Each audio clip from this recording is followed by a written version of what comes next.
Gernika Lumo itzulia iristeko prestatzen ari da. Trafiko eta aparkaleku murrizketekin udalak txirrindularitza proba hau abesten du. Apirilaren 11an trafiko etenak eta aparkaleku mugak ekarriko ditu.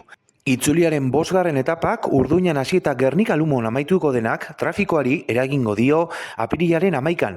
Txirrindularitza probak 5 aldiz zeharkatuko du herrigunea eta bideak moztuko dira eta aparkatzeko mugak esarriko zaizkie bizilagunei eta bisitariei. Lasterketa 5 aldiz esan bezala igaroko da Gernika Lumoko hirigunetik urrengo tarte eta ordutegietan gutxi gora bera. Herrigoitxitxik Fray Martin de Muruako hilerritik Saraspe plazara jaitzi eta eskuinera egingo dute Juan Kaltzadarantz.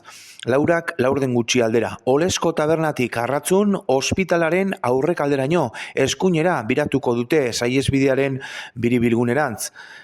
5 10 gutxi aldera. 2. jaitzira Herrigoitxitik lehenengo puntuko ibilbidea errepikatuz.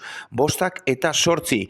Aiangizetik San Bartolomeraino eskuinera biratu ospitalerantz eta gero eskerrera saihesbidearen biribilgunerantz. 5 eta 4. Gernika Lumon amaituko da Carlos Gangoiti eta Artekale kaletatik udaletxearen aurrean.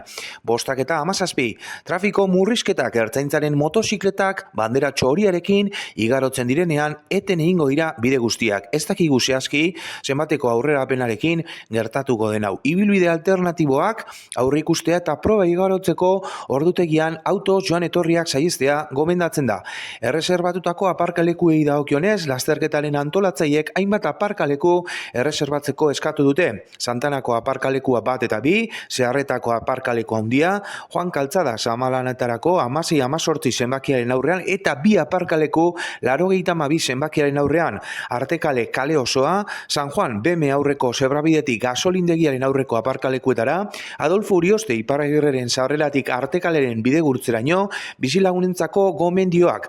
Murrizketak aldez aurretik berrikustea eta hirigunetik kanpo aparkatzeko aukerak bilatzea iradokitzen da. Udala gomendatzen du bizilagunei informazio ematea atarietan bandoak jarrita eta tokiko prentsan zabaltzea eragozpenak minimizatzeko.